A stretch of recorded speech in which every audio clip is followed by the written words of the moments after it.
Afrikaan magaalaa bareedduu hedduu qabdi. Magaalota kana keessatti seenaa, aadaa fi bareedinni uumamaa walitti makamu. Magaalota qarqara galaanaa jiran irraa kaasee hanga magaalaa durii fi magaalaa ammayyaa jiranitti tokkoon isaanii aadaa baay'ee nama hawwatu qabu. Har'a viidiyoo kana keessatti magaalota Afrikaa keessaa 10 baay'ee babbareedoo ta'an ni ilaalla. Vaaktooriyaa Sillaasee. Vaaktooriyaan magaalaa guddoo Sillaasee addunyaa irratti magaalota guddoo keessaa tokko taatus baay'ee xiqqoodha. Garuu bareedinni uumamaa ajaa'ibaa qabdi. Tulluuwwan magariisa, bishaan galaanaa fi hindii qulqulluu fi naannoo tropikaalaa bareedaa. Magaalaa kana marsaa gabaa halluuwwan adda addaatiin kan guutamtedha. Akkasumas magariisummaa fi qabeenya aadaa ishee waliin ilaalla. Vaaktooriyaan akkaataa jireenya ishii baay'ee nama hawwata. Turistoonni hedduun addunyaa garaagaraa irraa dhufanii biyya kana daawwachuudhaaf birrii miiliyoonaan lakkaa'amu gannaqaa jiru. Mee biyyi tun biyya akkamii? Biyya daangaa tamiin wal cinaa jirti? Mee biyyi tun biyya tamii jechuun keessan hin oolu. Hordoftootaa fi kabajamtoota keenya, har'a viidiyoo baay'ee nama hawwatuu fi bareedaa tokko qabannee dhufne. Hanga dhuma viidiyoo keenyaatti ammoo nu faana turaan affeerraa keenya. Jalqaba irratti warroonni chaanaaliin kun haaraa isiniif ta'e laayikii, sheerii, sabskiraayib gochuudhaan maatii keenya dabalama. Warroonni maatii akkuma beekamu ammoo laayikii fi koomentiidhaan yaadaa fi muraada qabdan ammoo as keessatti nuuf barreessaa. Let's go!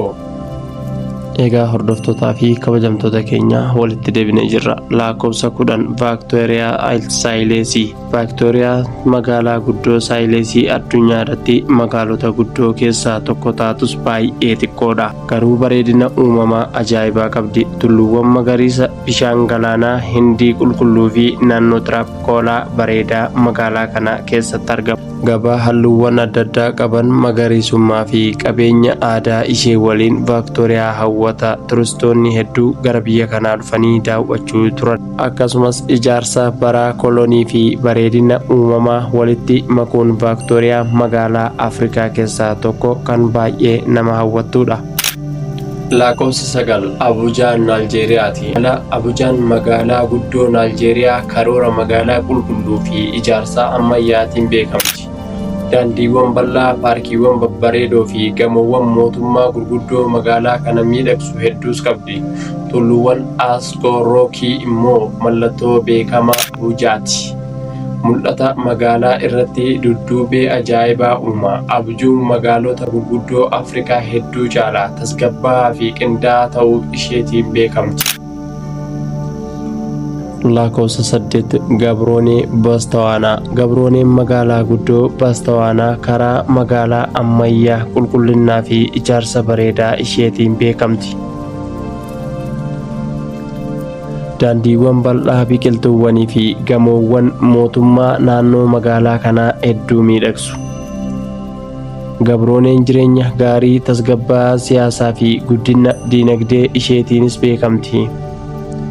Kuni hundi guddina saffisa magaalaa kana keessatti gahee guddaa qabaachuun Gabrooneen magaalota Afrikaa kibbaa keessaa tokko kan nama hawwattu taasiseera.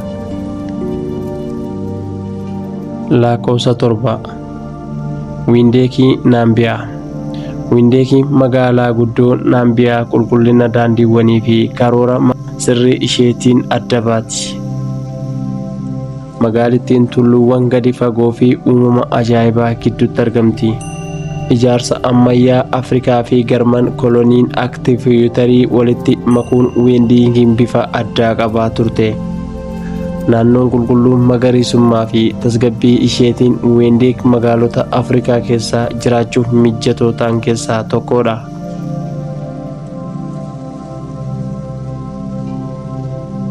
Lakkoofsa 6 Dakar Senegaal.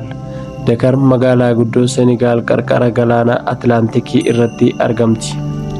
Mul'ata galaana, qarqara galaanaa fi ijaarsa halluuwwan adda addaa qaban ishee keessaa hedduu nama hawwata.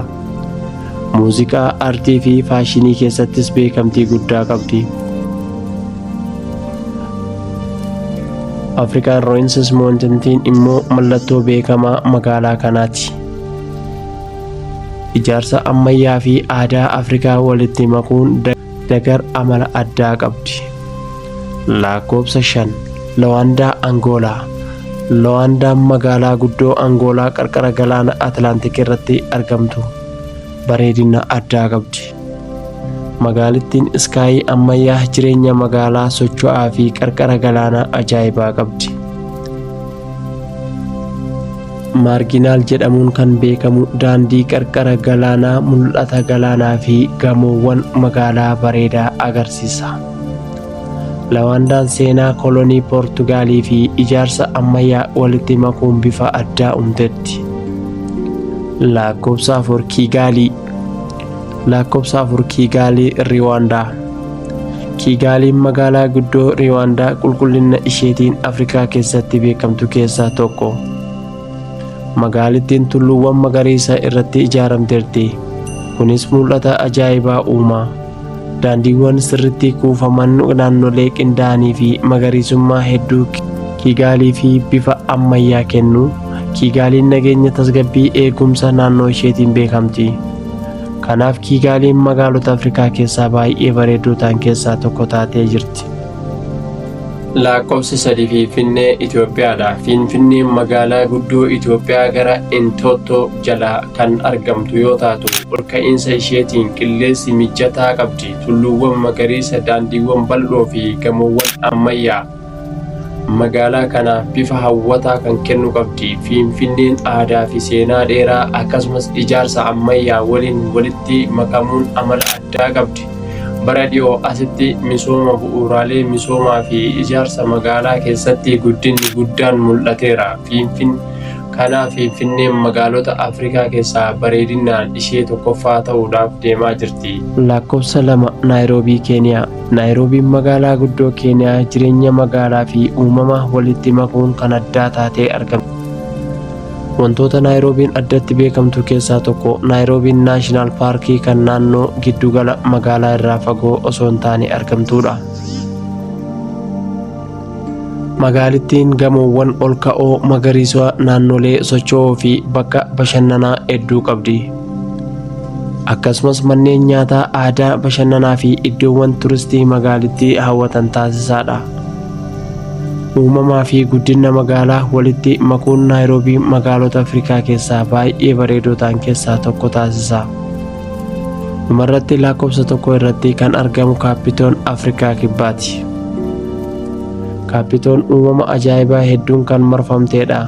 Teebil Moontaayzeeshiniin galaana Atlaantikii, qarqara galaanaa fi leeftii weeyinii ishii addunyaa irratti beekamtuudha. Ijaarsi magaalaa Weeltiraansfoortii fi qarqara galaanaa waliin walitti makuun Kaapitoon magaalittiin jireenya magaalaa ammayyaa fi bashannansiisaa uumamaa walitti makuun bakka turistoonni addunyaa irraa itti dhufan keessaa tokko taateerti. Egaa hordoftootaa fi kabajamtoota keenya viidiyoo keenya har'aa asirratti xumurraa hanga viidiyoo biraatiin walitti deebinutti nagaan nuuf tura. Yoo as keessaa barnoota tokko argattu taate laayikii, sabskiraayib, sheer gochuu hin dagatin. Akkasumas ammoo yaadaa fi muraada qabdan nuuf barreessaa.